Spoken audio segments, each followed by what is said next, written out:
Disneyland was more than an amusement park in Walt's imagination. He saw it as a tribute to Americana and an embodiment of the American dream. You wish upon a star. Here now to tell you about it is Walt Disney.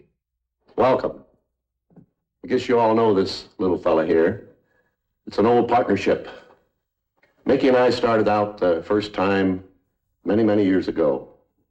We've had a lot of our dreams come true. Now we want you to share with us our latest and greatest dream. That's it, right here. Disneyland. Seen from about 2,000 feet in the air and 10 months away. I want to tell you about it because later on in the show you'll find that Disneyland the place and Disneyland the TV show are all part of the same. Shooting out from here, like the 4 cardinal points of the compass, Disneyland is divided into 4 cardinal realms. The 4 different worlds from which our television shows will originate. They are Adventureland, Tomorrowland, Fantasyland, and Frontierland. Disneyland's opening day became an event of national significance by being broadcast coast to coast on live television. To host the event, Walt called on 3 well-known figures who personified the same all-American values as the park itself. Art Linkletter, then at the height of his television career as a genial host of his own daily show, House Party. Popular movie and TV actor Robert Cummings. And Hollywood leading man Ronald Reagan, whose all-American credentials took him far beyond California in the years to come. All activity on Main Street is safe. Now, Walt Disney will step forward to read the dedication of Disneyland.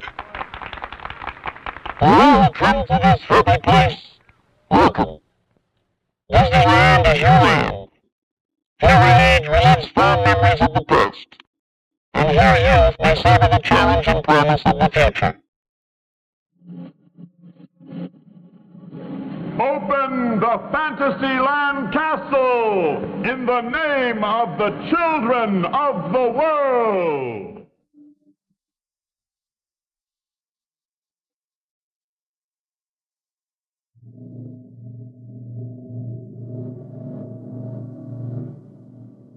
As much as Walt drew on the past in shaping Disneyland, he also looked to the future, both literally and figuratively. Tomorrowland was right in step with America's forward thinking of the 1950s that led to the conquest of space. Some of Walt's early concepts didn't pan out, like the stagecoach ride, which jostled its passengers just as the real-life vehicles must have done in the 1800s. It was quietly retired to make room for new ideas. Well, hi, Fast. What happened? We'd have been here sooner, but we took a shortcut through the Painted Desert. And Walt wasn't going to miss an opportunity to showcase the stars of his hugely popular Davy Crockett program. Snow was frozen on the ground. Pack of hungry wolves came round. Opening day at Disneyland was chaos. A traffic jam stretched for 7 miles, as people who were scheduled to arrive every 2 hours showed up all at once. Rides broke down. Food ran out, there was a gas leak in Fantasyland.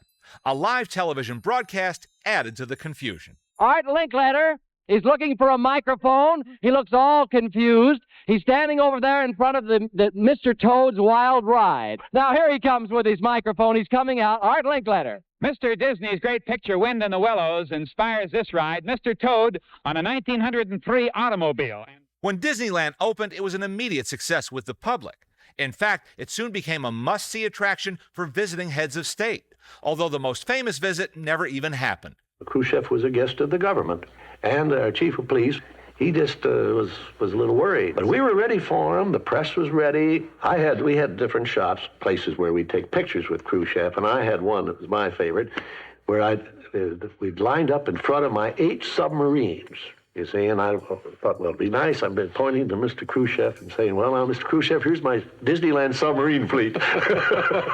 But in 1959, a few world leaders did make it through the Magic Kingdom's gates, including Vice President Richard Nixon.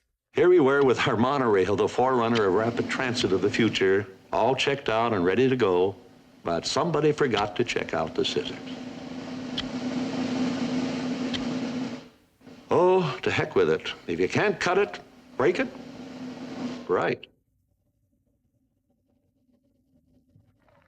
Walt's commissions to create rides and attractions for the 1964 New York World's Fair paid off handsomely when he moved them all, lock, stock, and barrel, back to Anaheim after the fair shut down.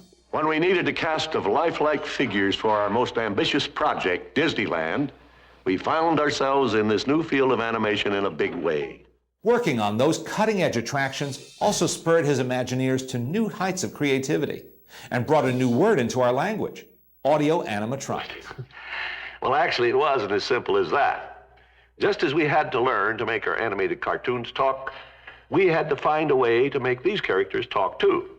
Now, to accomplish this, we created a new type of animation.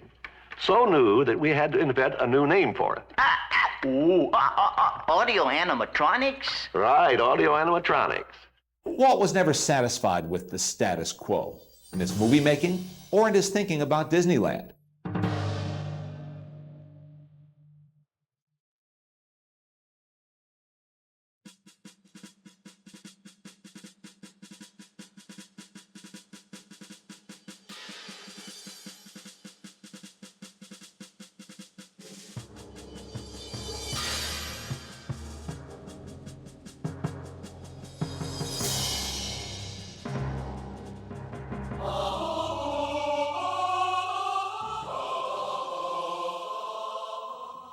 He knew better than anyone that the park should change and evolve, reflecting public taste and advances in technology. And he inspired his team to constantly reach for a great, big, beautiful tomorrow.